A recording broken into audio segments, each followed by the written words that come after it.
est-ce qu'on a vraiment le choix? Mais avec tout ce qui se passe actuellement, on vit dans une époque où il y a beaucoup de stress, de peur. Tout ça s'est entretenu par notre société moderne. On a aussi beaucoup les médias qui actuellement ont un impact qui vient beaucoup perturber notre stabilité mentale. Et il y a plein de choses aussi qui peuvent arriver dans la vie des gens. Ils peuvent avoir plein de soucis financiers, la maladie ou même peut-être la peur de la maladie. Certains aussi vivent beaucoup de stress par rapport au surplus de travail avec tout ce que ça occasionne, le travail à la maison, les enfants. Il y a aussi des conflits qu'on peut avoir avec d'autres personnes. Il y a peut-être des fois aussi la perte d'emploi ou ça peut être aussi la perte d'un être cher. Il y a toutes sortes de raisons, de situations qui peuvent se présenter dans notre vie, qui peuvent être des éléments qui nous font amener justement dans cette expérience de perte de bonheur. Alors, avec tout ce qui peut nous arriver, tout ce qui survient, est-ce qu'on peut encore avoir la possibilité de rester heureux pleinement? Hein? Pas juste un petit peu, pas juste de temps en temps, mais pleinement. Est-ce qu'on peut avoir encore ce choix-là? Parce que le titre, c'est « Choisir de rester heureux ». Est-ce qu'on a encore ce choix-là? Le plan de l'atelier, alors oui, je demande à Tania de nous présenter le plan de l'atelier. Dans un premier temps, on va préciser mon degré de bonheur. On va avoir un moment où on va s'intérioriser, dans lequel on va regarder, en général, on va voir plus en détail, on va préciser mon degré de bonheur et ensuite, on va déterminer la cause de ma perte de bonheur, essayer de la trouver. En troisième, comment créer de nouveaux sanskars. On va vous expliquer qu'est-ce que c'est les sanskars. En quatrième, la motivation et courage pour apporter des changements dans ma vie. Puis après ça, quel sera mon nouveau défi à relever? Parce que comme c'est un atelier, on va avoir à se créer un défi. Et puis, la méditation, choisir de rester heureux, qu'importe la situation. On va avoir une méditation qui va nous emmener dans cette expérience.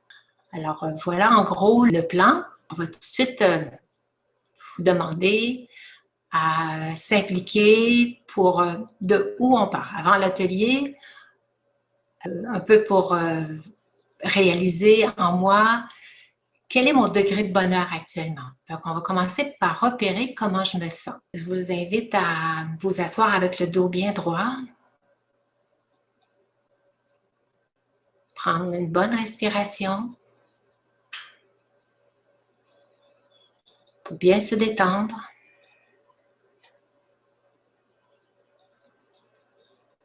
Je détends tous les muscles de mon corps et je prends conscience de moi, l'être à l'intérieur, qui est en mesure d'examiner où est-ce que j'en suis dans ma vie actuellement.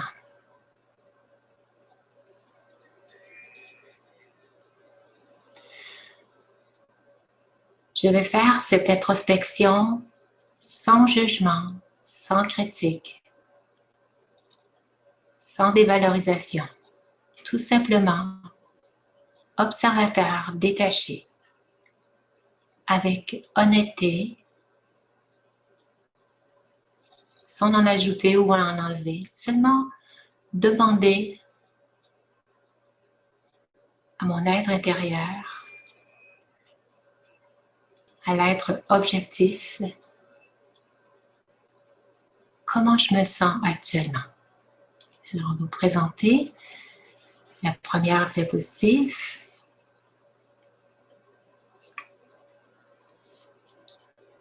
Alors, comme vous voyez, on a ici un thermomètre.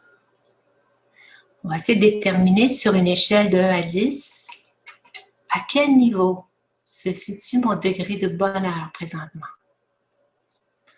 On va regarder ça dans notre vie en général. Alors, de 1 à 10, un peu comme quand on va chez le docteur, on nous demande Quand on a une douleur, à quel niveau se situe ma douleur? Est-ce qu'elle est à 7? Est-ce qu'elle est à 10? Est-ce qu'elle est à 2? Ça donne un point de repère. Alors, si je suis à 0, bon, 0, on ne le compte pas. À 1, on peut dire que ça va vraiment mal. Je suis même, peut-être même dans un état qu'on pourrait dire dépressif. 2, si quelqu'un nous demande comment ça va, on pourrait en toute sincérité répondre à quelqu'un à qui on est ouvert, ça va pas très bien, ça va pas du tout. Ça va pas bien du tout. À 3, ça va pas très bien. 4, ça pourrait aller mieux. 5, ça va. 6, ça va bien. 7, ça va très bien. 8, ça va très très bien. 9, ça va super bien. Et 10, je suis aux anges, ça ne pourrait pas aller mieux. Alors seulement allez voir à l'intérieur de vous, en toute sincérité, mettez sur la feuille. J'ai oublié de vous demander au début, puis s'il y en a qui ne se sont pas procuré leur feuille, ben, allez vous chercher un papier pour pouvoir noter, parce qu'on va en avoir besoin au cours de l'atelier. Alors, vous notez tout simplement le chiffre et marquez comment je me sens actuellement, 2 points, et marquez le chiffre et aussi qu'est-ce que ça veut dire le chiffre à côté. Et maintenant, on va passer à la diapositive suivante où on va déterminer la cause de ma perte de bonheur. Je désire repérer si dans notre chiffre, on n'a pas marqué 9, mettons, ou 8 ou 9. Ou peut-être même si on a marqué 9, il y a un petit quelque chose dans ma vie qui fait que je ne suis pas aux anges, je ne suis pas au top. Alors, je désire repérer si j'ai des obstacles dans ma vie qui m'empêchent d'être pleinement heureux. Alors, qu'est-ce qui m'empêche d'être pleinement heureux? Si on est en train de dire « j'aimerais pouvoir choisir d'être pleinement heureux », et on se voit dire « mais ». Alors, écrivez ces « mais » là. Écrivez la phrase « j'aimerais pouvoir choisir d'être pleinement heureux, mais… » Puis, laissez votre cœur vous dire qu'est-ce qui vous empêche d'être pleinement heureux. Y a-t-il quelque chose dans votre vie? On demande à notre subconscient de nous rappeler tout ce qui m'empêche d'être pleinement heureux, de se présenter à mon esprit. Je demande à mon subconscient de me rappeler tout ce qui m'empêche d'être pleinement heureux, de se présenter à mon esprit. Voyez ce qui monte. Ça peut être, mais je crains de perdre mon emploi.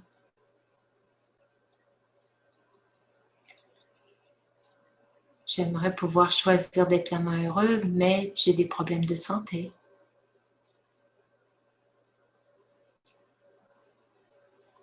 Ou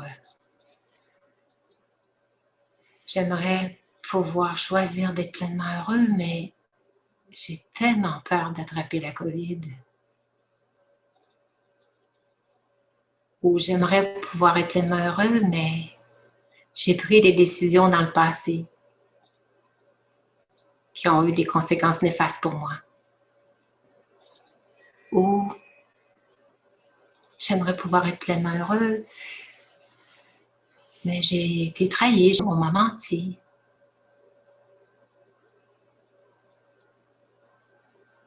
Toutes sortes de raisons peuvent survenir. Alors, laissez votre cœur vous parler. Ça peut être aussi que j'ai plein de pensées négatives envers moi-même.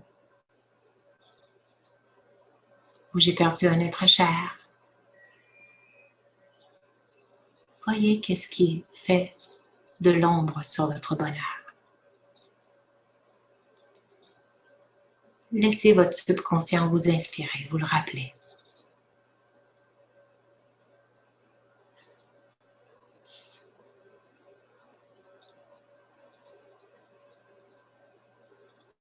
Essayez d'écrire tous les petits points que vous voyez dans une journée qui vous enlève votre bonheur.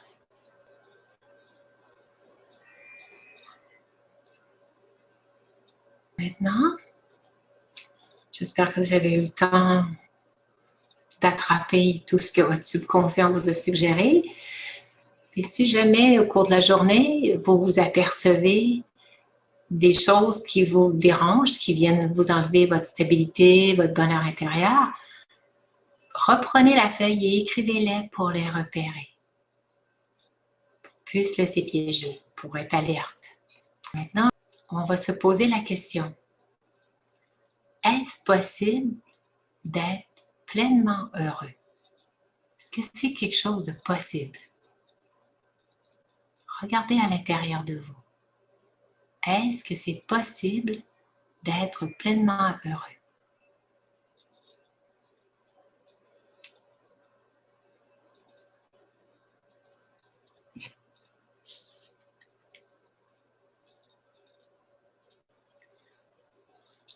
Et je demanderai à Tania de nous présenter la diapositive suivante.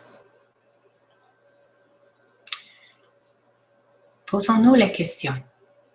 Y a-t-il un événement qui peut survenir dans la vie qui peut condamner une âme à rester malheureuse? En toute sincérité, par rapport à ce que vous avez repéré. Aussi, on se pose la question, est-ce qu'il y a un événement qui peut survenir dans la vie qui peut condamner, vraiment condamner une personne à rester malheureuse? En toute sincérité, est-ce que la personne n'a plus droit au bonheur? Elle doit rester malheureuse. Prenons ça au maximum, quelqu'un qui souffre énormément dans son corps, ou bien quelqu'un qui est devenu quadraplégique suite à un accident, ou bien quelqu'un qui est dans un camp de concentration, quelqu'un qui est en prison. Mettez ça au pire. Quelqu'un qui a perdu vraiment un être cher, perdu un enfant, est-ce qu'elle est condamnée à rester malheureuse?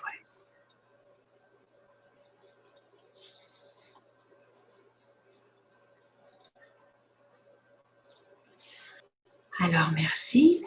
On sait que les situations extérieures, prenons conscience que les situations sont à l'extérieur de moi. Et ce que je vis, ça se passe à l'intérieur de moi. Oui, les situations se présentent et ça crée en moi des émotions. Ça déclenche une émotion. Et très souvent, on est porté à réagir sur le coup de l'émotion.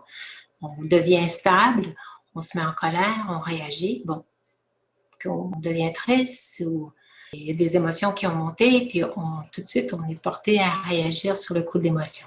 Mais ces émotions-là, elles sont créées par moi. C'est important de réaliser que ces émotions-là, c'est un cadeau. C'est notre allié. Elles sont là pour nous donner des informations sur ce qui se passe à l'intérieur. C'est des informations qui sont très précieuses pour réaliser là, qu'il y a quelque chose qui s'est enregistré dans mon expérience passée qui fait qu'aujourd'hui, il y a une situation qui déclenche cet événement, qui déclenche cette émotion-là. La situation extérieure va déclencher cette émotion, mais cette émotion-là m'appartient. Elle a été déclenchée. C'est une information qui m'est donnée aujourd'hui, au moment où ça arrive. Et c'est là qu'on va parler de l'intelligence émotionnelle. Il faut être capable de bien la comprendre, cette information-là. Alors, parfois, on ressent des émotions quand elles sont désirables, quand elles sont agréables, quand elles sont bienveillante, ça nous donne du bonheur, parfait, on la laisse aller. Mais quand il y a une situation qui déclenche plutôt une émotion désagréable, que ce soit de l'envie, de la jalousie, de la peur, n'importe quel type d'émotion, de la colère, de la tristesse, il y a une information qui nous est donnée là. Et c'est là où il faut utiliser notre intelligence émotionnelle. Notre premier réflexe, pourquoi on réagit, pourquoi on n'est pas content de cette émotion-là, pourquoi elle a monté, c'est à cause de nos sanskars. Il y en a peut-être parmi vous qui ne connaissent pas qu'est-ce que c'est les sanskars. Alors, les sanskars, c'est des facultés de l'âme. Dans l'âme, il y a 3 parties, l'esprit, l'intellect, les sanskars. Bon, il y en a plusieurs parmi vous qui ont déjà pris les cours, alors je n'irai pas en détail sur toutes ces 3 facultés-là. Juste pour situer rapidement ceux qui ne seraient pas au courant, l'esprit, c'est tout simplement lui qui nous permet de créer des pensées. Hein? C'est la faculté qui nous donne, qui a plein d'imagination, puis c'est lui qui fournit la pensée qui va se présenter sur l'écran. On est sur l'écran de mon esprit. Elles vont se présenter spontanément. L'intellect, lui, c'est l'intelligent. C'est lui qui est capable d'évaluer la qualité des pensées, si c'est des pensées qui vont m'apporter du bonheur ou pas. Toutes les pensées qui se sont présentées sur l'écran de mon esprit, alors l'intellect va l'analyser, va être capable de la comprendre, de la discerner. Est-ce qu'elle est bénéfique? Est-ce qu'elle est agréable? À quoi est Dieu? Puis tout ça. Et c'est lui qu'il faut qu'il reste alerte. Et là, on passe maintenant aux sanskars. Les sanskars, qu'est-ce que c'est? C'est tout ce qui s'est enregistré dans notre banque de mémoire. C'est nos habitudes. C'est ça qui détermine notre personnalité. C'est nos façons habituelles de répondre aux situations. Ça a été emmagasiné dans notre subconscient, puisque tout est mémorisé. C'est enregistré dans l'âme. Alors maintenant, on va essayer de décortiquer un sanskar. C'est lui le responsable de notre émotion. On le compare, les sanskars, à un câble coaxial. C'est un peu ce qu'on observait autrefois, qu'on utilisait pour connecter les télévisions. À l'extérieur, le premier, qui est le plastique qu'on voit, c'est le comportement qu'on va avoir. C'est ce que les gens vont voir à l'extérieur, puis qui fait que c'est enregistré. Mais juste en dessous du plastique, il y a une fine couche de métal. C'est tous des petits filaments enchevêtrés. Ça, ce sont nos émotions. C'est ces émotions-là qui vont nous faire réagir de telle façon qui vont apporter ce comportement-là. Et le troisième, en dessous de la couche de métal, il y a un plastique. Et lui, c'est le déclencheur d'émotion. C'est ce qui va se voir à l'extérieur. Le déclencheur, c'est la situation qui va se présenter. Et très souvent, c'est lui qui est accusé d'être la cause de nos émotions parce que l'émotion est après, par-dessus le plastique. Et très souvent, à cause de cette émotion qui est tout près du déclencheur, alors c'est là qu'on pense que c'est à cause de lui que j'ai cette réaction-là. Pourquoi je réagis? Pourquoi je ressens ça? Et on est porté à accuser le déclencheur qui est la situation qui se présente. Alors qu'en réalité, le vrai responsable, c'est à l'intérieur de moi-même. C'est le petit fil de cuivre qui est là, qui donne le courant dans le câble coaxial. Alors, qu'est-ce qu'il y a à l'intérieur de moi? C'est mes sanskars. C'est cette perception de la situation. Comment je perçois la situation? On est porté à croire que, parce que l'émotion vient après le déclencheur, que c'est lui le responsable, mais il faut aller plus loin. Il faut aller à l'intérieur de soi pour voir le vrai responsable qui est ce petit fil conducteur de cette énergie négative qui s'est présentée. Énergie, j'enlève le mot négatif, plutôt une émotion qui est désagréable, cette énergie qu'on ne veut plus. Alors, on va analyser maintenant ce petit fil de cuivre-là, en fait, celui qui est le responsable de mon émotion, le vrai responsable de mon émotion, qui est la perception de la situation. Elle est basée sur ma croyance. Ma croyance, c'est des choses qui s'est programmées, qui a été enregistrée dans ma conscience dans le passé. Alors, c'est important parce que c'est cette croyance-là qui est à la racine de ma réaction, qui est à la racine de mon comportement, qui fait que je vais réagir de telle situation. C'est lui le vrai responsable de mon émotion et non pas le déclencheur. tout le temps, les gens vont mettre la faute au déclencheur. C'est à cause de lui, parce qu'il a dit ça, que je me sens ici. C'est ce qu'on voit. Et parce que le déclencheur est maintenant, il se passe dans le ici et maintenant. Et puis, tout ce qu'il fait, lui, en fait, il vient réveiller des fausses croyances, des choses qu'on a emmagasinées à l'intérieur de nous, qui nous a amenés à ce type de réaction-là. Pour bien comprendre, je vais vous donner l'exemple d'une amie. J'ai invité une amie à aller au chalet de ma sœur et puis, sans le savoir d'avance, je lui en avais pas parlé, je ne pensais pas que c'était nécessaire. Ma sœur a un chien. Et puis, on est allé passer la fin de semaine. Puis, dès qu'elle est rentrée dans la maison, puis qu'elle a vu le chien, catastrophe. Elle s'est mise à crier. Elle avait tellement peur, elle est ressortie dehors. Et puis là, bon, comme on passait la fin de semaine, ben là, quand on a vu ça, qu'elle avait si peur, on avait pu dire, mais non, c'est un petit chien, il est tout gentil, il n'est pas gros, il ne jappe pas, il n'est pas méchant, il ne fait pas de mal à un enfant, il est très, très doux. Alors, on avait beau lui dire ça, l'intellect était incapable de gérer l'émotion. Même si elle le savait, même si elle était bien informée, il a fallu sortir le chien dehors pour qu'elle puisse rentrer dans la maison. Fait que le chien est resté dehors longtemps pendant la fin de semaine, mais de temps en temps, il avait besoin de rentrer. Puis nous, des fois, on allait dehors. Alors, OK, là, le chien se permettait d'entrer, il pouvait aller manger, bon, faire ses choses.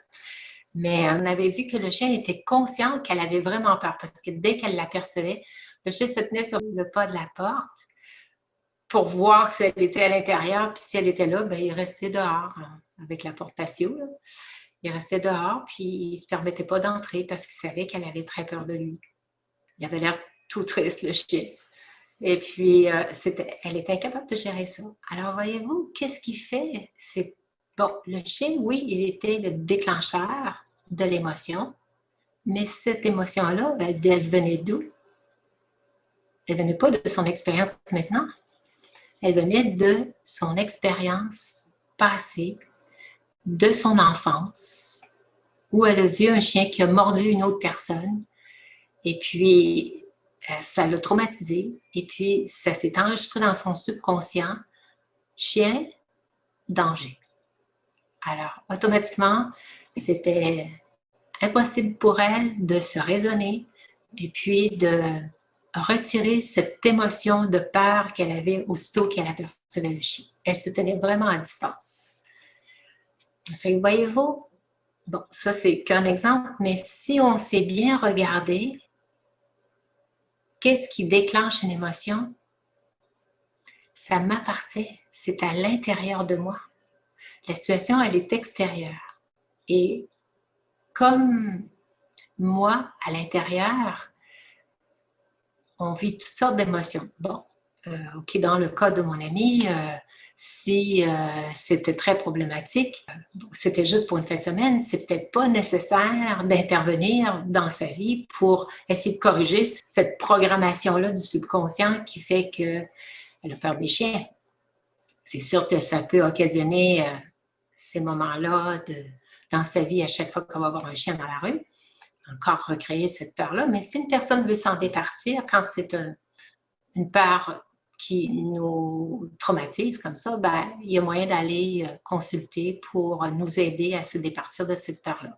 Je pense ici à des situations comme l'hypnose peut aider dans ce côté-là. Mais on est porté à penser que c'est à cause de la situation que je crée cette émotion-là parce que c'est ce que je vis maintenant. Et c'est là qu'il faut se départir de cette fausse croyance-là. Ce n'est pas la situation extérieure qui est responsable de mon émotion. Il est tout simplement le déclencheur de l'émotion. Et comme il est le déclencheur, on devrait se réjouir, on devrait le voir comme un cadeau, un avantage que ça se présente pour que je puisse réaliser toutes ces fausses perceptions qui se sont incrustées en moi, qui me font perdre à chaque fois mon bonheur. Quand quelqu'un me dit une parole désobligeante,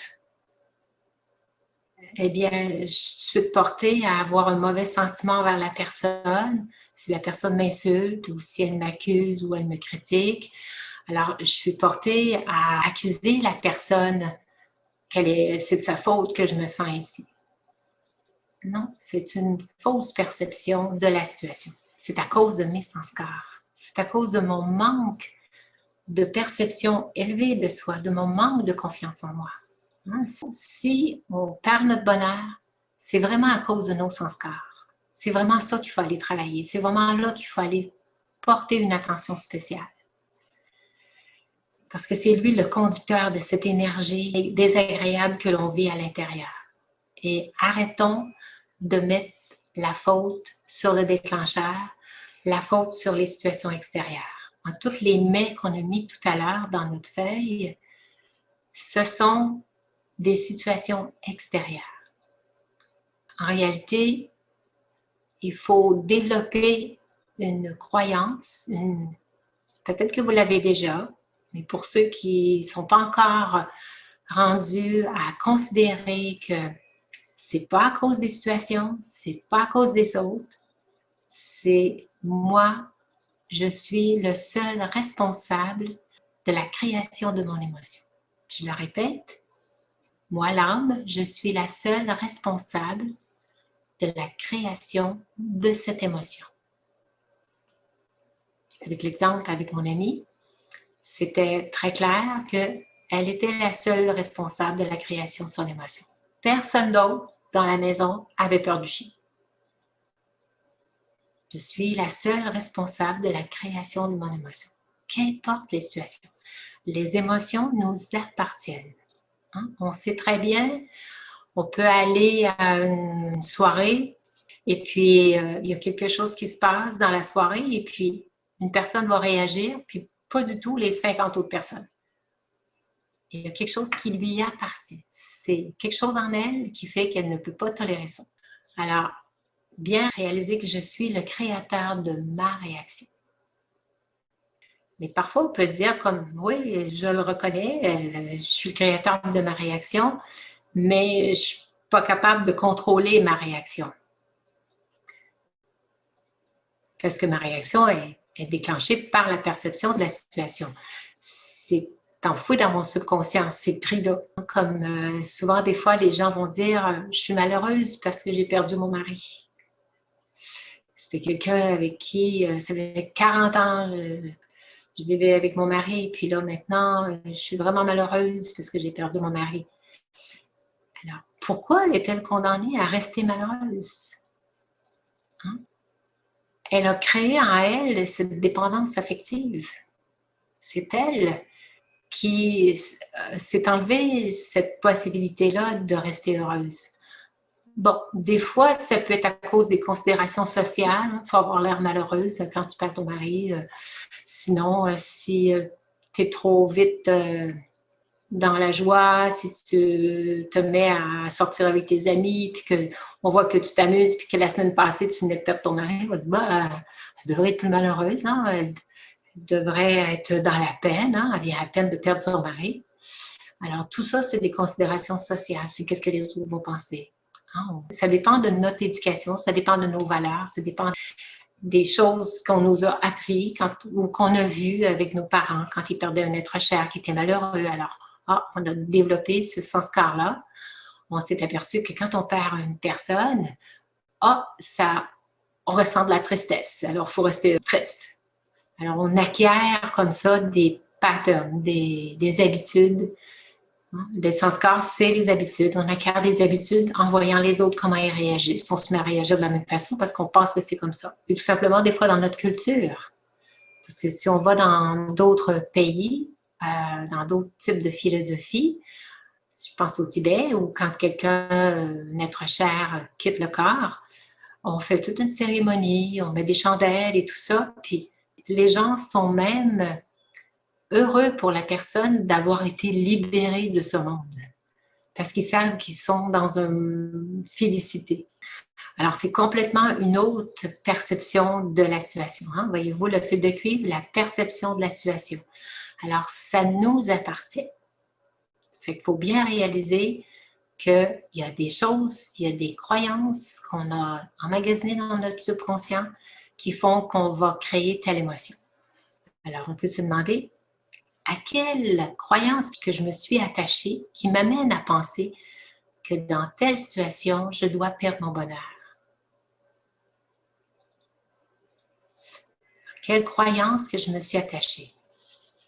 Puis très souvent, on utilise cette croyance pour créer notre identité. Que je suis quelqu'un qui a beaucoup aimé mon mari. Alors, il faut que je sois malheureuse parce que je l'ai beaucoup aimé. C'est une croyance et peut-être qu'effectivement, c'est pas pour les autres, mais j'ai vraiment de la peine parce que je l'ai beaucoup aimé, tout ça, mais c'était de la dépendance affective parce que, en fait, on est venu seul et on va repartir seul. C'est à cause de l'attachement. Si je l'ai vraiment aimé, je devrais être heureuse qu'il soit, maintenant peut-être qu'il souffrait, peut-être qu'il était malade, et peut-être qu'il était rendu âgé, et puis qu'il soit maintenant libéré, puis que quand on quitte le corps, on est dans un état de béatitude complet. C'est que je suis aux anges, au numéro 10. Alors, c'est ce qu'il ressent, c'est ce qu'il rapporte. Alors, on devrait se réjouir. Mais non, à cause de mon attachement envers la personne, ben, je vais être malheureuse. Alors, tout ça, c'est ma perception de la situation. C'est à cause de mon attachement. Et non pas parce que j'ai perdu mon mari. C'est à cause de mon attachement. Ça m'appartient, ce sentiment-là. C'est ça le problème, c'est qu'on est porté à accuser le déclencheur de la situation. Parce que j'ai perdu mon mari. Fait qu'au lieu de profiter de la vie, de l'apprécier, on se bat contre ce que la vie nous amène. On essaie de contrôler les situations extérieures. C'est une amie qui, des fois, que je fréquente, avec qui j'ai beaucoup de plaisir et que je passe des bons moments, mais qu'elle a ses petites faiblesses, elle a ses petits défauts. Des fois, elle n'est pas de bonne humeur, des fois, elle bougonne, des fois, elle me raconte toutes ses maladies ou elle me raconte tous ses petits problèmes qu'elle vit, puis tout ça. Ben, je vais me mettre à avoir des pensées négatives, tout ça. Je vais dire, bon, mais ça me donne plus de plaisir de la voir, alors je vais tout simplement l'éliminer. C'est tout simplement moi qui me mets à créer des pensées négatives envers la personne. Au lieu tout simplement d'aller chercher à l'intérieur de moi mes belles qualités de compassion, d'écoute, de bienveillance. Je me laisse atteindre par cette énergie négative extérieure. C'est un déclenchement parce que j'ai emmagasiné en moi aussi des pensées négatives envers moi-même. Et l'autre, tout simplement, vient éveiller ces pensées négatives. C'est le déclencheur de ces pensées négatives que j'ai envers moi-même. Et je me mets à penser que c'est à cause d'elle que je ne me sens pas bien quand je vais la voir. Non, c'est tout simplement des sanskars qui m'appartiennent. J'ai moi-même des pensées négatives. Au lieu de faire appel à ma belle compassion, à mon écoute, à ma générosité, à ma bienveillance, à mes belles qualités, elle a besoin de soutien, cette personne. Alors, c'est vraiment moi qui est la responsable de mon émotion. Réalisons que l'autre personne est tout simplement le déclencheur de quelque chose qui est emmagasiné en moi, dans mon subconscient, qui a besoin d'être nettoyé. Un peu comme notre jardin intérieur. Moi, j'ai un jardin, pas vraiment un jardin, j'ai plutôt le long de ma maison, j'ai planté plein de fleurs, d'arbustes et tout ça. Et puis des fois, quand c'est au début de la saison, quand c'est au printemps, il y a des pousses qui émergent. Est-ce que c'est des mauvaises herbes ou c'est quelque chose qui va devenir une fleur? Des fois, j'en ai tellement planté que je ne sais plus trop si c'est quelque chose. Puis des fois, je les laisse aller parce que je ne sais pas si ça va vraiment faire une belle fleur. Et ça pousse, ça pousse, ça pousse. Puis là, ça fait des petites affaires beige en haut. Là. Ça fait des petites fleurs, mais pas nécessairement attrayantes. Alors, bon, je finis par réaliser que c'est des mauvaises herbes. Alors, je les arrache. Des fois, il y a des choses qu'on a emmagasinées, qu'on pense que c'est correct, et on n'est pas trop sûr si c'est bien. Mais dès qu'on réalise qu'en fin de compte, non, c'est inutile, j'ai pas besoin de garder cette perception de moi. Ça fait pas un beau jardin intérieur. Ça fait pas quelque chose que je vais admirer. Alors, je m'en départis dès que je le réalise. Dès que je vois des choses chez les autres, hein, des fois, les autres, des fois, ils nous donnent plein de conseils, plein d'informations.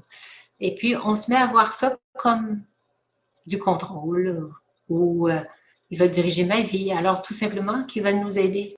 Comme exemple, je me souviens, j'étais avec quelqu'un, on l'avait arrêté au garage, puis il s'est aperçu, la personne avait vérifié son niveau d'huile, et puis elle s'était aperçue qu'il manquait d'huile. Alors, il est allé acheter le petit galon, et puis il a commencé à verser. Puis, la façon dont il avait placé son réservoir, ça faisait ploup, ploup, ploup, ça rebondissait à chaque fois.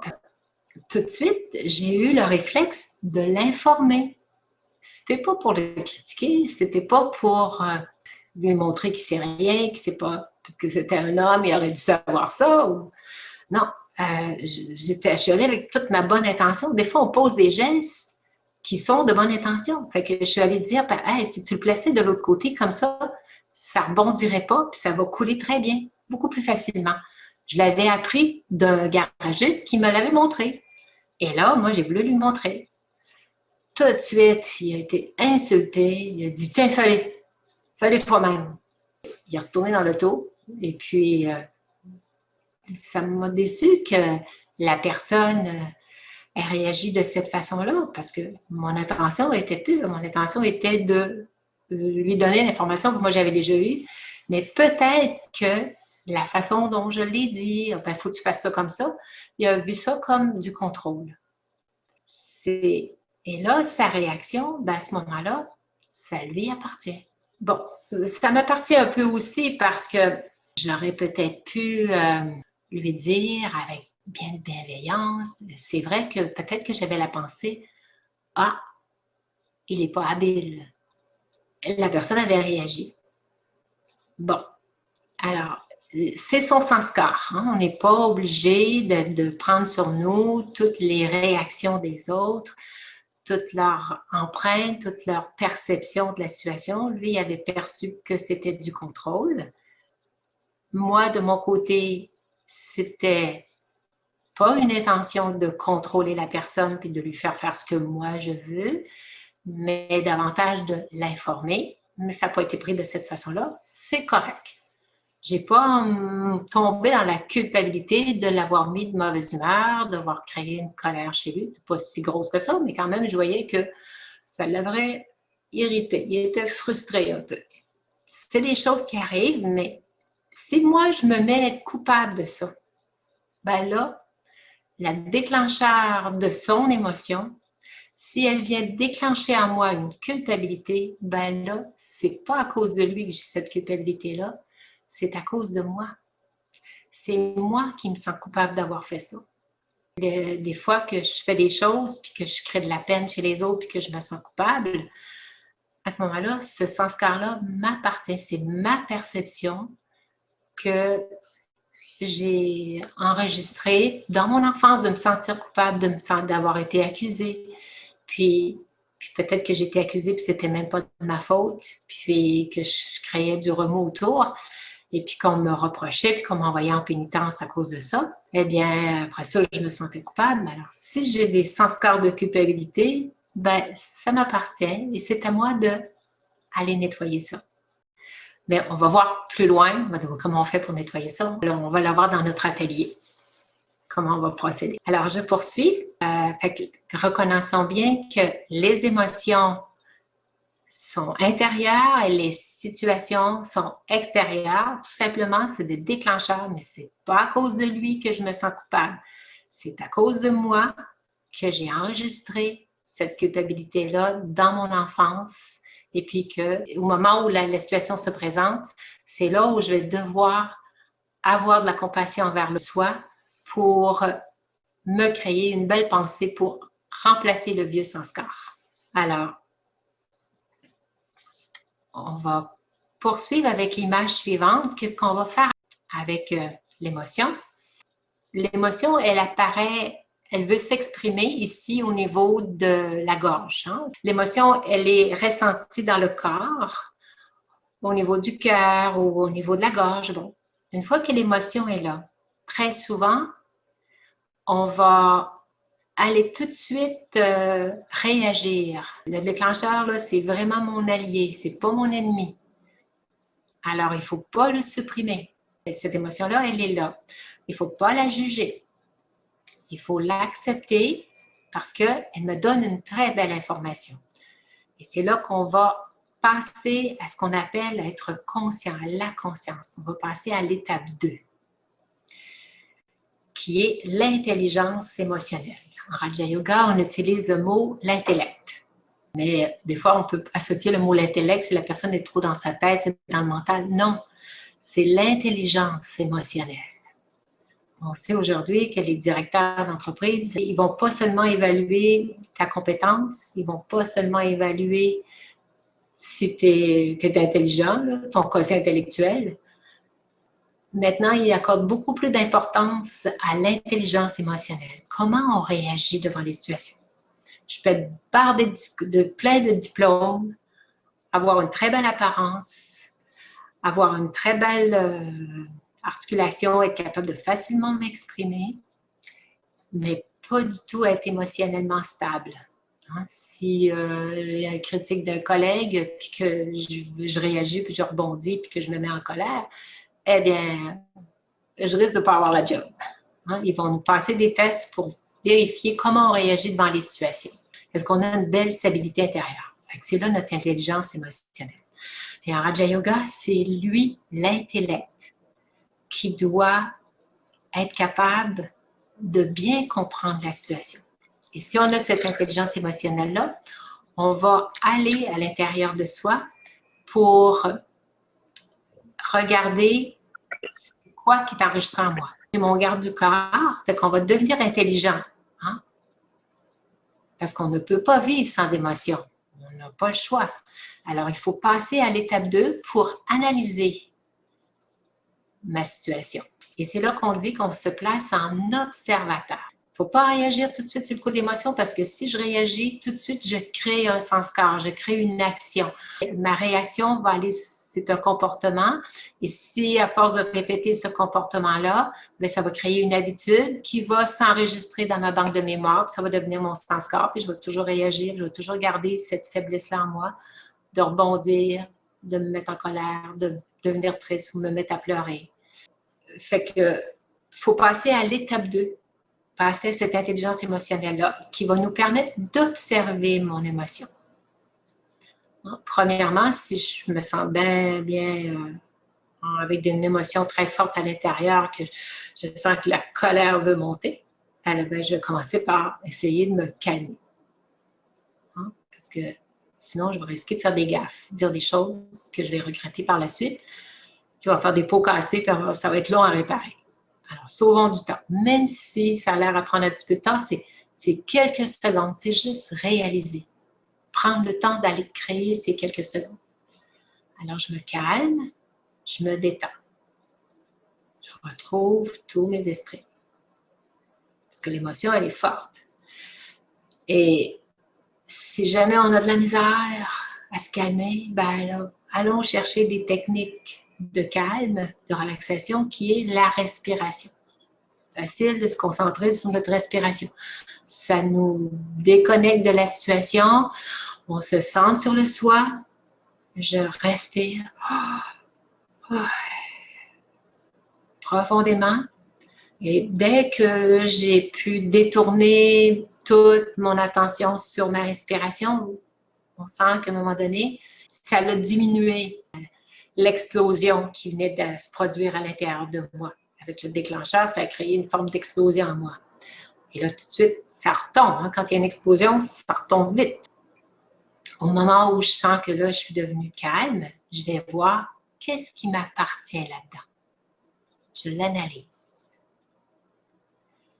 Je l'identifie. Et puis, ce qui serait bien, ça serait de lui donner un nom à cette émotion-là. C'est pas dans un but de jugement, de me critiquer, de m'en vouloir, de tomber dans la négativité. Non, c'est tout simplement de rester objectif, hein? Pas tomber dans la culpabilité d'avoir créé des fois, déclenché des choses chez les autres aussi. tant qu'aussi longtemps qu'on va juger nos émotions, on va les catégoriser, on va s'empêcher de comprendre le message qui est derrière. Hein? On reste dans l'émotion.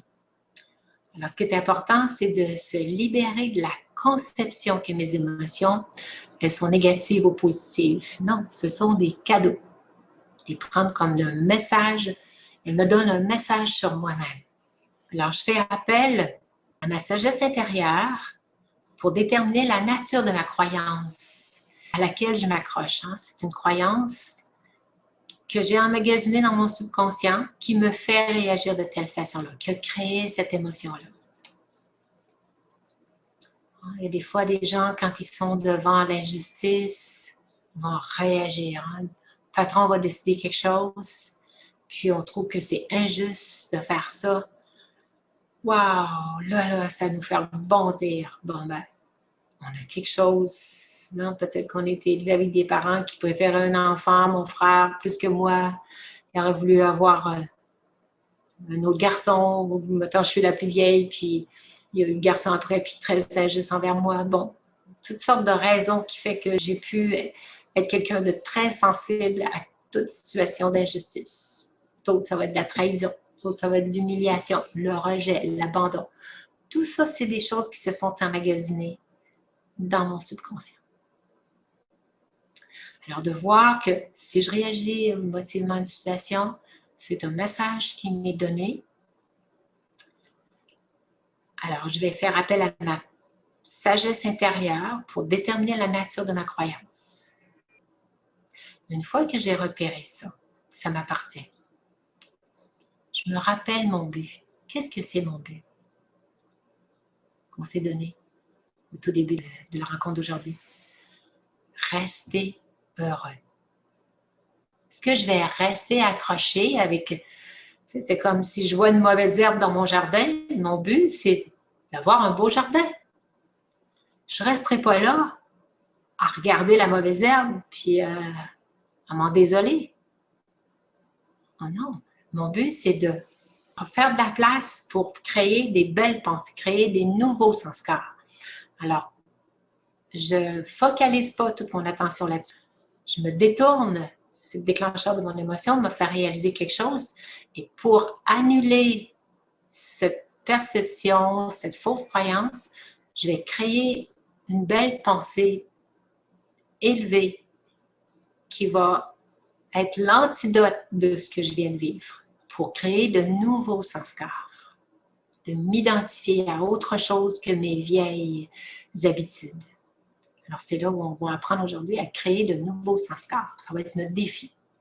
On va regarder le numéro 3 qui est dans cette image-là, hein, qui est la banque de mémoire. Une fois que j'ai bien analysé, que j'ai compris au numéro 2 avec mon intellect, hein, je suis restée stable, hein, j'ai bien utilisé mon intelligence émotionnelle, je deviens de plus en plus compétent.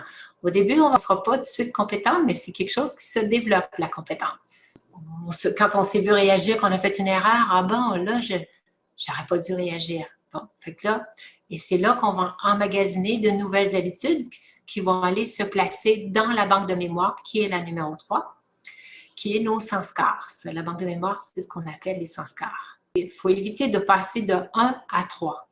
Dès qu'on réagit, sans passer par l'intelligence émotionnelle, sans passer par notre intellect pour reconnaître et puis analyser, puis décider de rester heureux, si on passe tout de suite à un comportement de réaction, je rebondis tout le temps. Alors, à ce moment-là, je me trouve à continuer à recréer, à renforcer le même sanskar. On est en réaction à ce moment-là.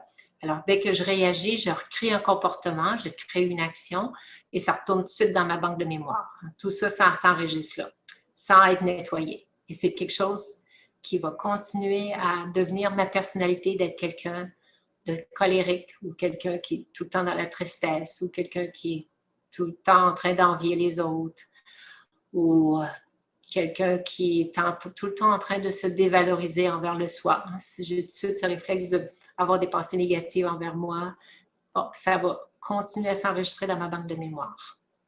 Alors, il faut éviter de passer directement au numéro 3. Comment se sortir des émotions désagréables? et m'élever en conscience, en énergie, en quelques minutes seulement. J'ai bien dit en quelques minutes seulement. Parce que là, ça se passe dans le moment présent, là. C'est quelque chose, l'émotion, elle a été déclenchée, oui, les situations extérieures ont déclenché mon émotion. Et en quelques minutes seulement, je vais être capable de m'élever en conscience puis en énergie. L'élément essentiel, c'est est-ce qu'on est motivé? La motivation est très importante. Si on est satisfait avec notre petit 6 du début, là, ça va bien. Hein? Quand on a examiné notre degré de bonheur actuel, ça va bien. Bon, je n'ai pas besoin de faire plus d'efforts. Bon, je me satisfais de ça. Bon, ben c'est correct. Mais si on voudrait être super heureux, hein? Sûrement que vous connaissez dans votre entourage des gens qui dégagent le bonheur, avec qui ça fait du bien de les fréquenter parce que elle rit facilement, elle est de bonne humeur, on sent qu'elle a de l'énergie, qu'elle est pépée, puis qu'elle a des pensées positives et tout ça, puis qu'on veut les fréquenter. On sait que c'est des personnes qu'on souhaite vraiment garder comme compagnie. Bien, est-ce qu'on veut devenir ces gens-là? Hein? Si on a des fluctuations de temps en temps, ça ne va pas bien, on se laisse abattre, bien, c'est pas toujours le bonheur qui plane dans ma vie. Bon, ben, est-ce qu'on est motivé? Est-ce qu'on voudrait avoir quelques degrés plus haut de bonheur? Hein? Si vous étiez déjà mis au 10, ben, c'est parfait. Bravo. Parce que c'est notre nature d'être pleinement heureux. Ça fait partie de notre nature.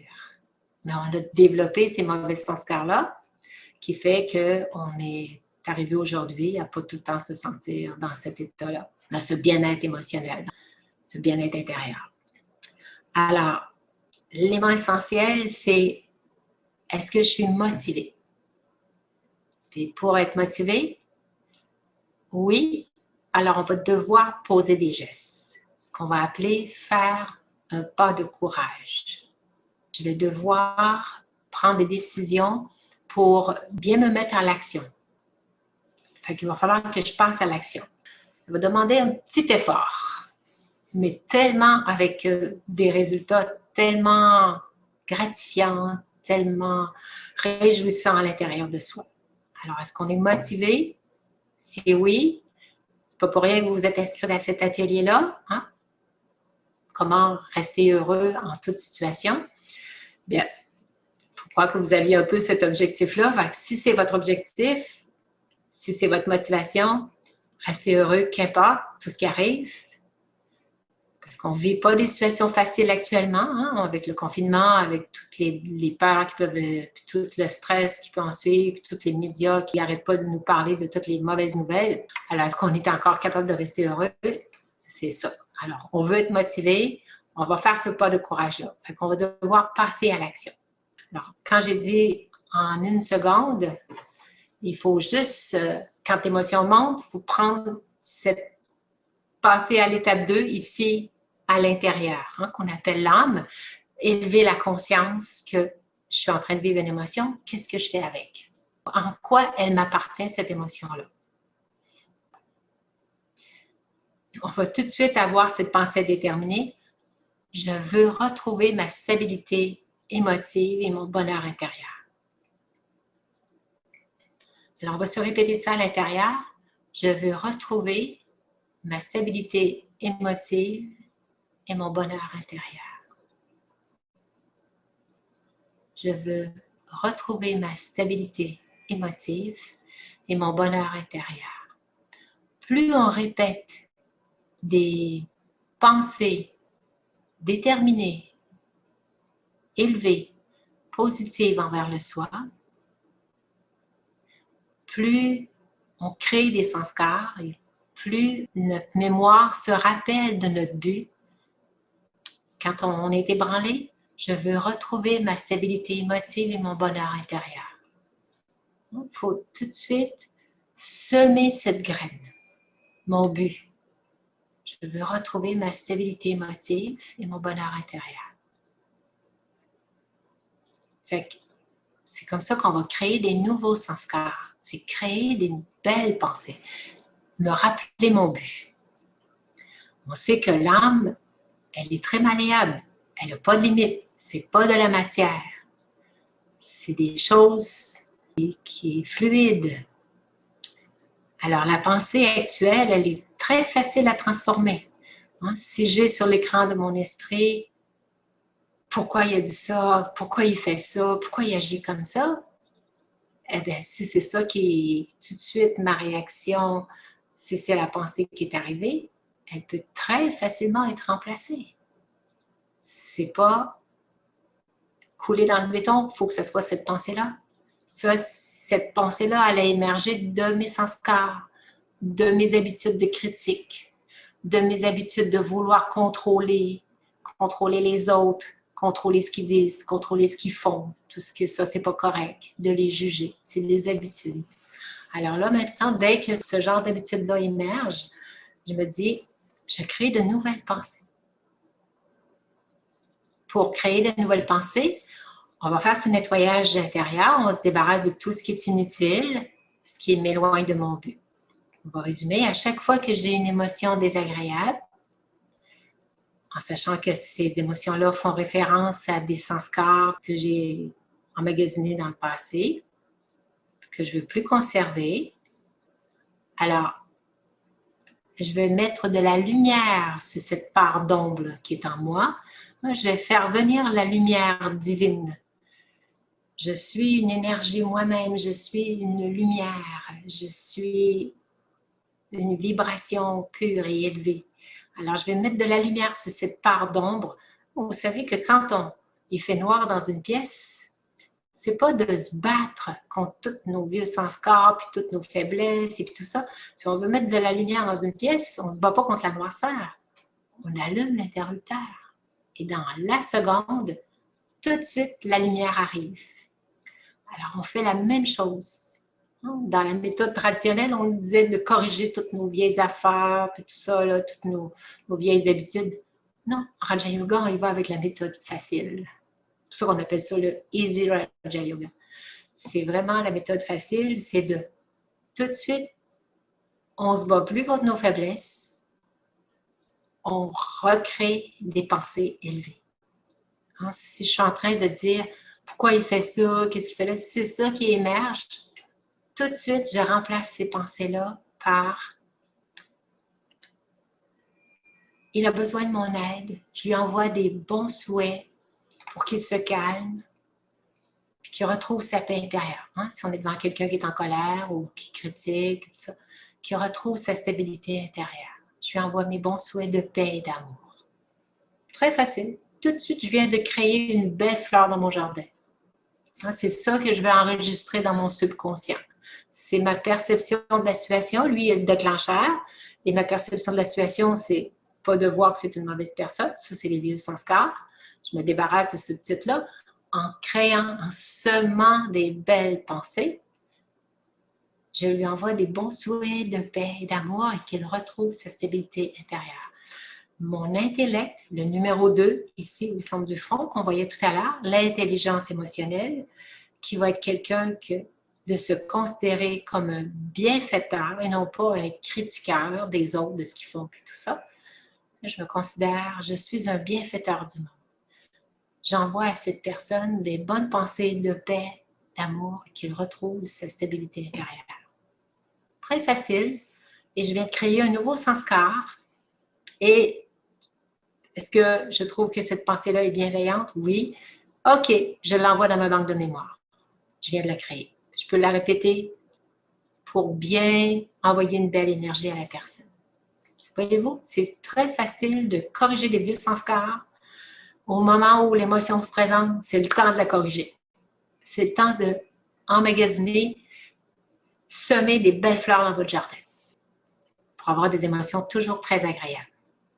Ce qu'on va faire, c'est qu'on va commencer par aller regarder qu'est-ce qu'on a écrit au tout début de l'atelier. On avait repéré tout ce qui nous empêchait d'être heureux. Alors, je vais vous inviter à reprendre cette page-là et puis je fais appel à ma sagesse intérieure pour déterminer si cette situation est vraiment un obstacle à mon bonheur. On a développé des croyances. Regardez toutes les fois où vous avez mis « mais », hein, quand on écrit la phrase « J'aimerais pouvoir choisir d'être pleinement heureux, mais ». Et tous les « mais » que votre subconscient vous a fait émerger. C'est le temps de détruire cette fausse croyance. C'est le temps d'arracher cette mauvaise herbe-là. On va regarder, on va aller à l'intérieur de soi, on va s'intérioriser. Et puis, en toute honnêteté, j'écris sur chacun des obstacles si oui ou non. Est-ce que c'est vraiment un obstacle à mon bonheur? J'aimerais pouvoir choisir d'être pleinement heureux, mais regardez ce que vous avez écrit. Posez-vous la question en demandant à faire appel à votre sagesse intérieure, votre intellect divin. Déterminer si cette situation est vraiment un obstacle à mon bonheur. Je vous laisse quelques minutes pour passer en revue ces points que vous avez écrits, si c'est vraiment des obstacles.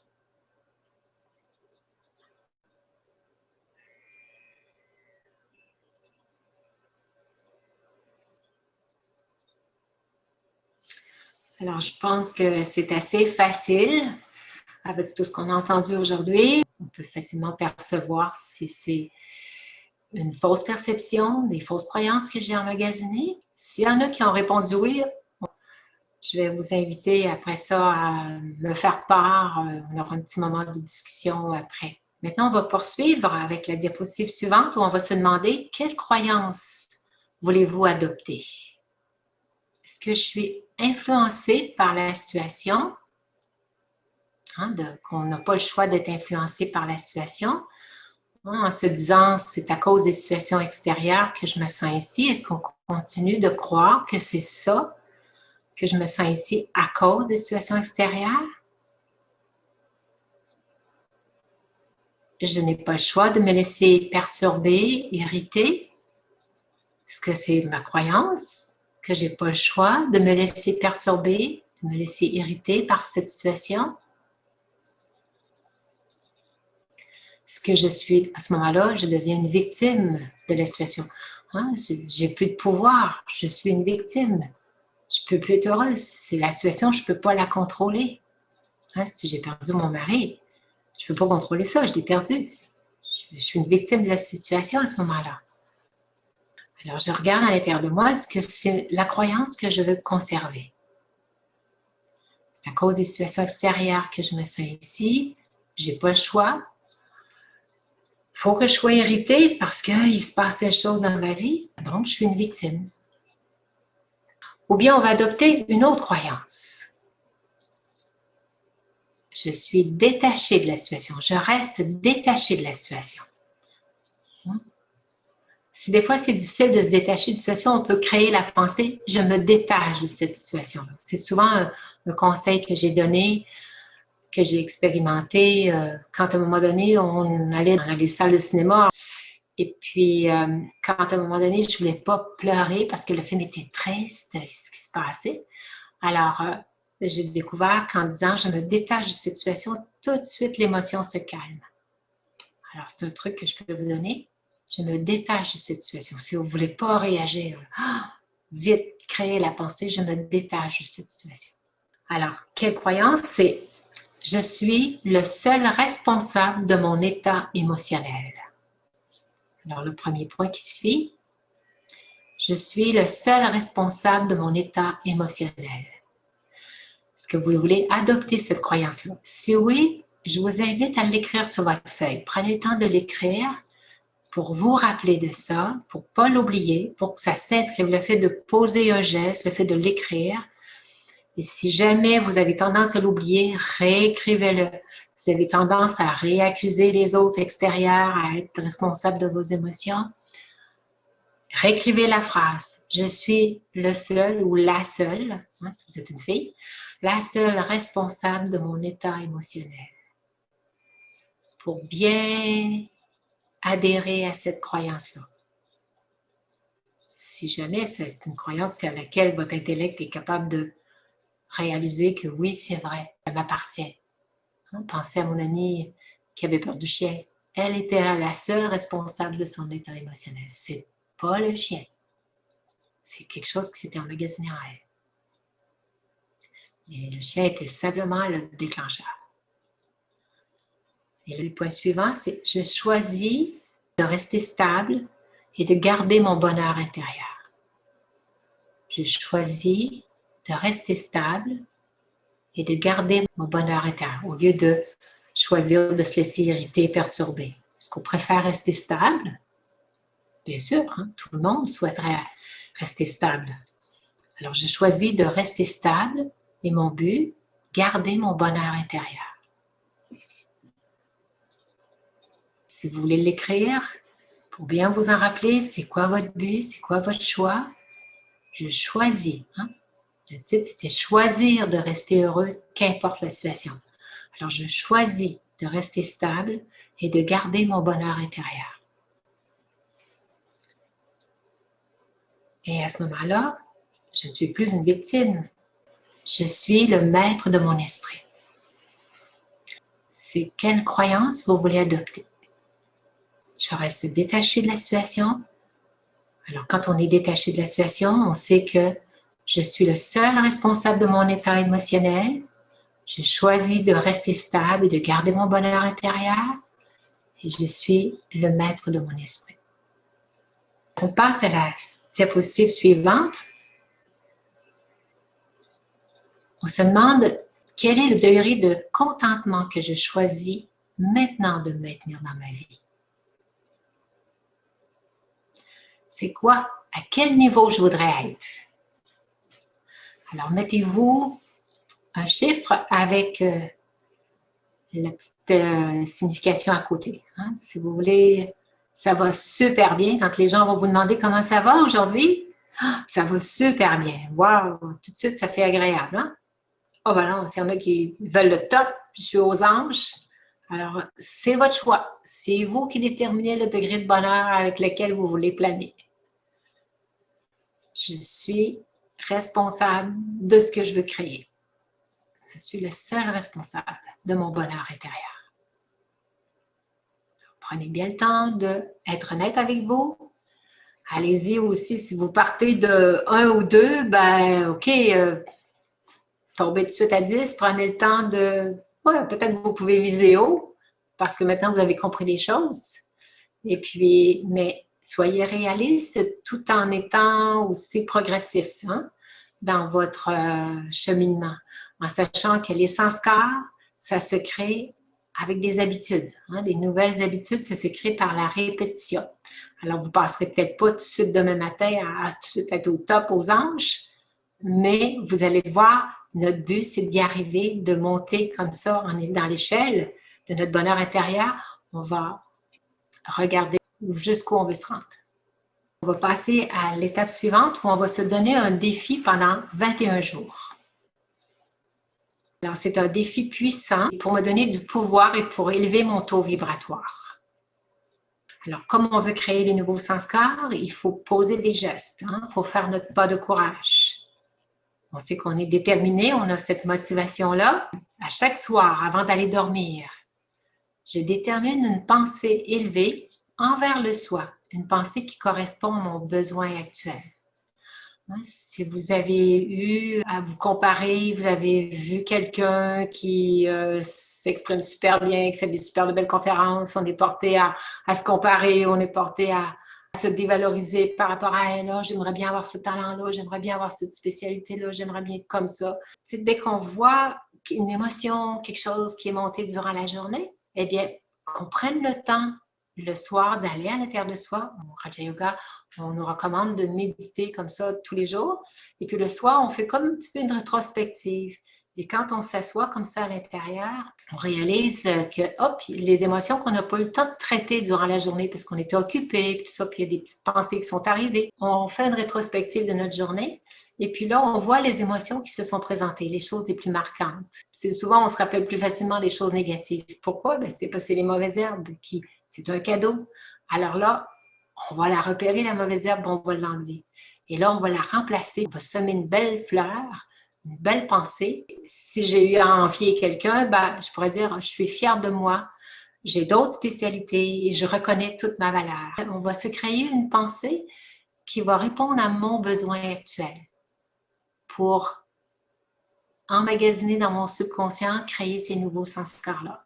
Alors, c'est pour ça qu'à chaque soir, c'est pour ça que c'est important de faire cette petite révision-là pour déterminer ça sera quoi ma nouvelle pensée pour demain. Parce que mon émotion m'avoir montré ma lacune, mes choses que j'ai emmagasinées dans mon subconscient, que je veux me retirer. Une pensée qui va correspondre à mon besoin actuel. Puis quand je vais le lendemain matin à mon réveil, je sème cette pensée dans ma conscience et puis je me la répète 10 fois pour m'en rappeler. On va l'écrire le soir parce que le lendemain matin, je vais risquer de l'avoir oublié. Ça pourrait être « Moi, l'âme, je suis fière de moi, de ce que je suis devenue. J'ai d'autres spécialités.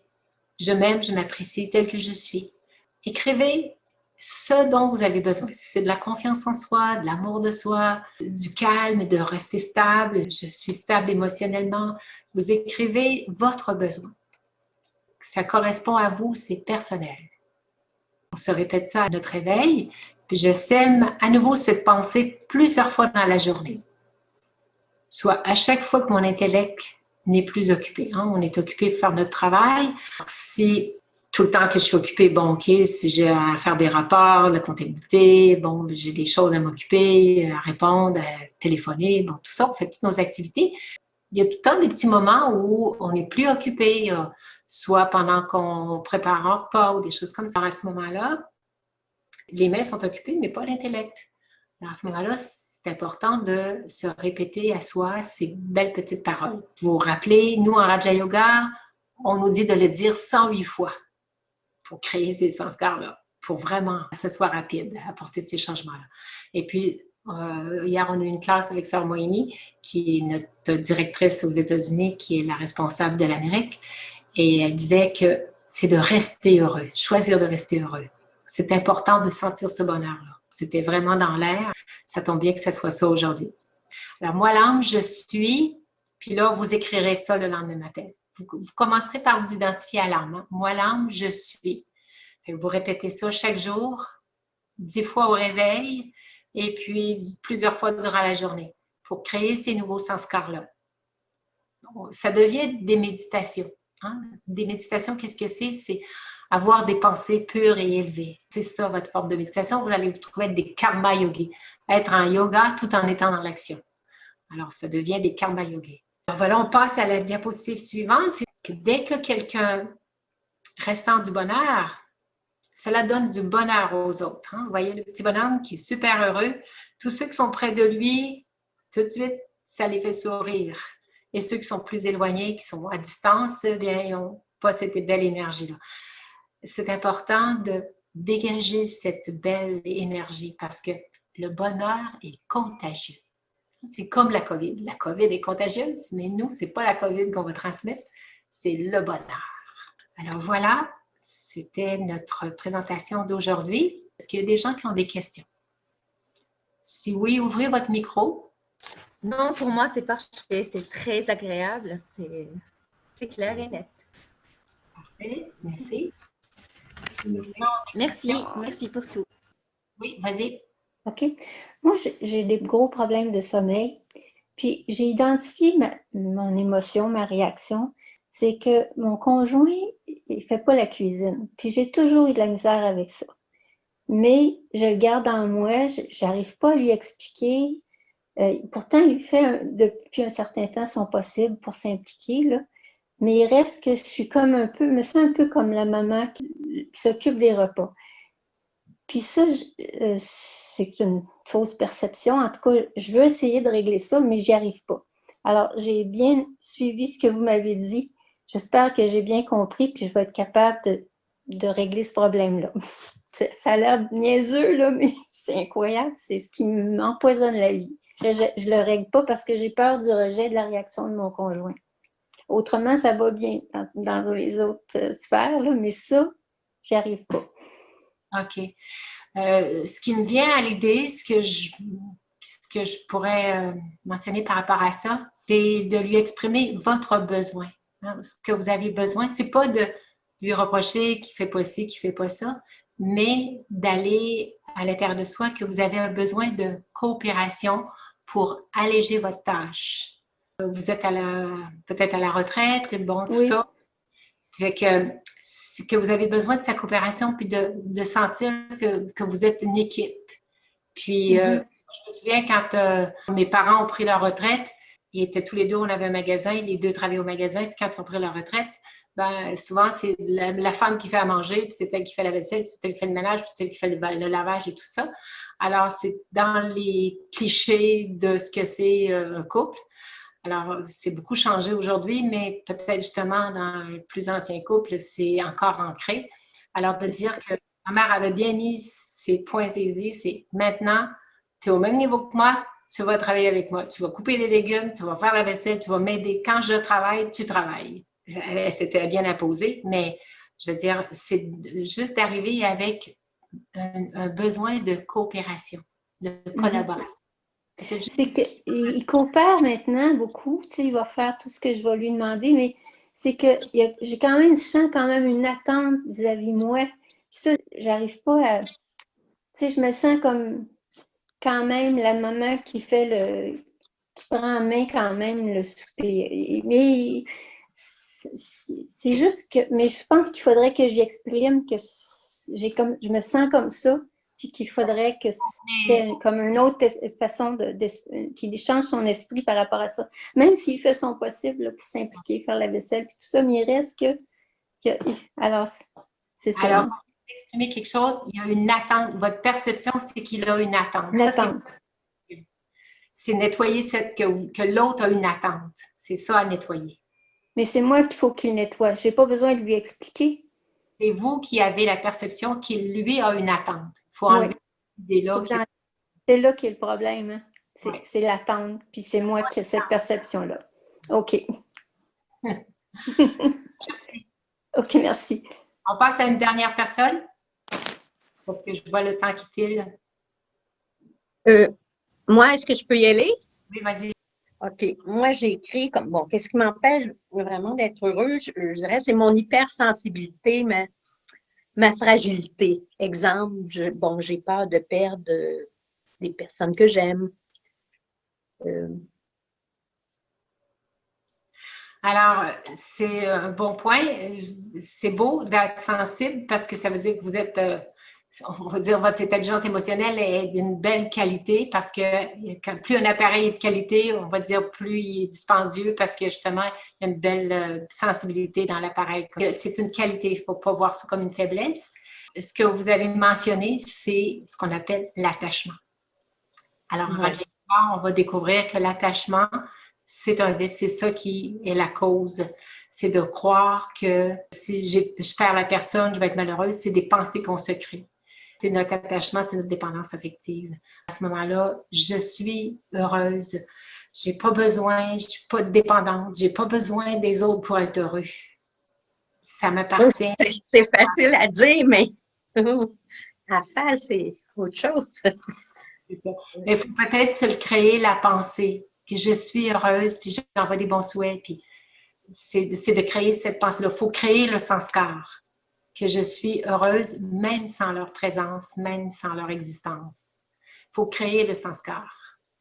Avez-vous un exemple de pensée dans mon cas, dans ce cas-là? Je maintiens mon bonheur intérieur parce que je suis une personne autonome et puis... Voir ses qualités, finalement. Oui, il faut centrer sur le... Comme vous disiez tantôt. Il faut se redonner du pouvoir. Que je suis autonome, je suis en mesure de générer par moi-même mon bonheur intérieur. C'est juste pas sentir une dépendance. Mon bonheur ne me vient pas des autres. C'est moi. Ça m'appartient. Juste reconnaître que mon bonheur, c'est moi qui le crée par mon état d'âme, mon état émotionnel. Juste me dire, je me détache de l'importance d'avoir la présence des autres. Je suis capable de rester heureuse par moi-même. Je bénéficie, j'apprécie leur présence, mais je suis capable de rester heureuse par moi-même. de garder mon bonheur intérieur. Parce qu'on a peur des perdre, ça va nous rendre malheureux. C'est une fausse croyance, c'est de l'attachement. Ouais. Alors que je dois être amour. Je leur envoie de l'amour. Je suis amour, je leur envoie de l'amour. C'est ça le vrai bonheur. Il faut créer la pensée, il faut créer les sanskars. Parce que là, il y a des choses emmagasinées. Parce qu'on a peut-être vu quelqu'un qui a perdu un être cher et a été très triste, puis ça a développé ce sanskar-là, cette croyance-là. Je vois qu'il y a déjà l'heure qui passe. Alors, diapositive suivante, qui est le bonheur fait partie de ma nature originelle. Je me connecte avec le divin, la source d'énergie pure, pour raviver en moi ma nature originelle, ma nature éternelle, de ma conscience. Le bonheur fait partie de ma nature originelle et je me connecte avec le divin, la source d'énergie pure, pour raviver en moi ma nature originelle. On va terminer avec une méditation pour reprogrammer notre subconscient. Puis on va faire un beau nettoyage. Je vous invite à vous asseoir avec le dos bien droit. Je me détends. Je respire profondément. Ah, je vais partir une petite musique. Voilà. Alors, je vais à l'intérieur de moi.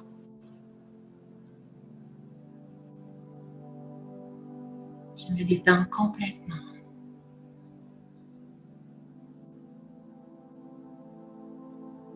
Tout est calme à l'intérieur.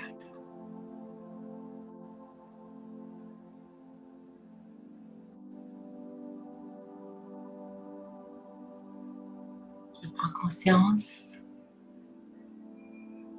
de l'énergie qui vibre au centre du fond. Je suis cette énergie pure, bienveillante.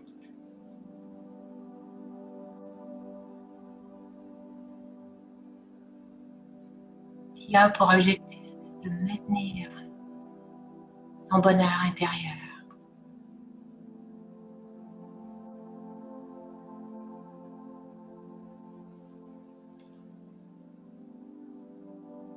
Et j'ai le désir d'entretenir mon jardin intérieur.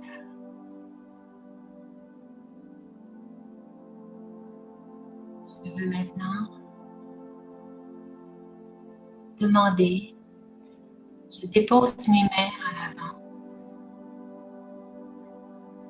Je demande à toute pensée limitante et à tout obstacle dans mon cœur, à tout ce qui est emmagasiné dans ma banque de mémoire, qui me font réagir, qui me font répondre à des situations. Alors, je demande à tout cela qui est emmagasiné dans ma banque de mémoire de se présenter dans mes mains. Je demande à toute pensée limitante et à tout obstacle dans mon cœur qui m'empêche d'expérimenter mon bonheur intérieur de se présenter dans mes mains.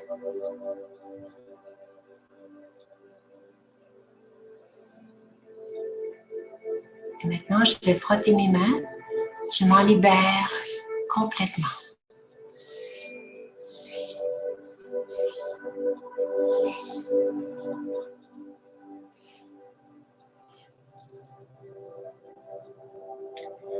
Je redépose mes mains en ouverture pour accueillir. Je demande à toutes les fausses croyances qui génèrent en moi des peurs, de l'attachement, de la culpabilité, de l'envie, de la jalousie, des faibles perceptions de moi. toute perception blessante de moi-même que j'ai pu accumuler au cours de cette vie ou même de vie passée, de se présenter dans mes mains.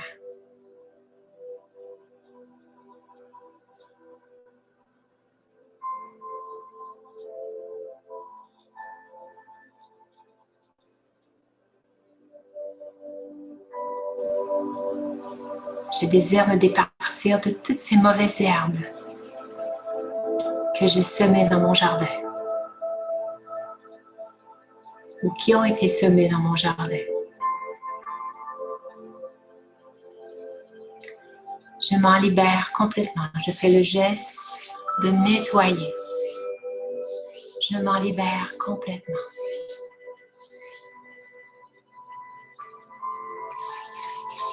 Frottez bien. Tout se libérer de tout ça.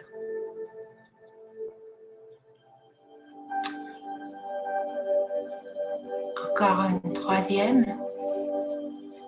Je demande à tout ce qui empêche mon cœur d'expérimenter l'amour divin,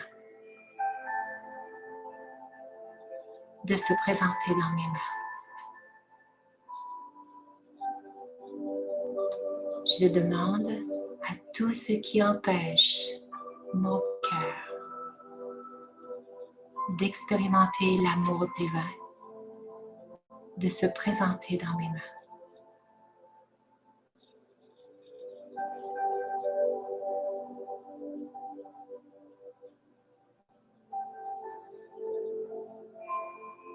Et je m'en libère complètement.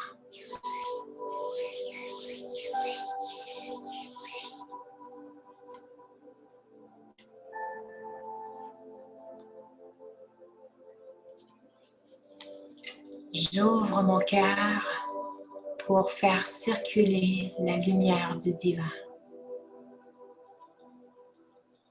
de la source d'énergie pure.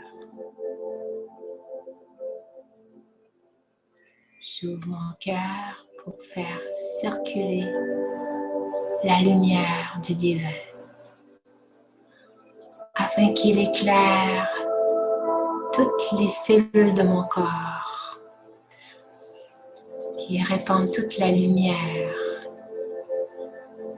qui met fin à toutes ces parts d'ombre dans tous les recoins de mon subconscient. Je répands cette lumière du divin. Pour cela, je connecte mon esprit au soleil de la connaissance, à cet océan de lumière. Je sens maintenant cette lumière qui se répand à travers tout mon corps, principalement au niveau du chakra du cœur. Je respire profondément pour faire de l'expansion dans mon cœur, pour ouvrir mon cœur, pour le remplir de ce doux sentiment de bonheur. La lumière divine purifie, un peu comme le soleil qui tue les bactéries. Alors la lumière divine purifie l'âme, la nettoie de toutes ses imperfections, toutes ces fausses croyances accumulées au cours de cette vie ou des vies passées. Je reconnais l'être merveilleux que je suis. Maintenant que je vois bien la beauté de mon âme, toutes ces belles qualités, je reconnais ma vraie valeur. Je retrouve et j'accueille cette beauté intérieure. Je suis un être merveilleux.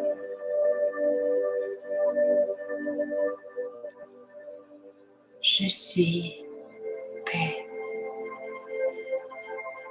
J'aime cette paix réconfortante.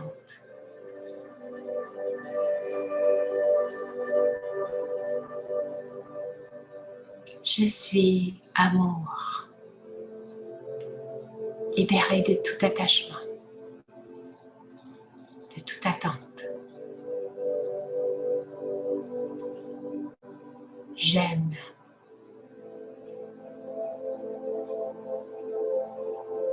Et je m'aime tel que je suis.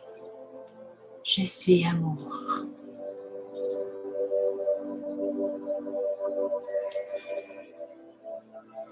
Et je suis bonheur. Le bonheur m'appartient. C'est ma nature originelle. Comme un bébé, comme le petit enfant qu'on a vu, qui est assis dans le pré, qui regarde la lumière divine, qui est pure. C'est ce que je suis. Tout simplement heureux. Je n'ai aucun souci. Je suis bonheur.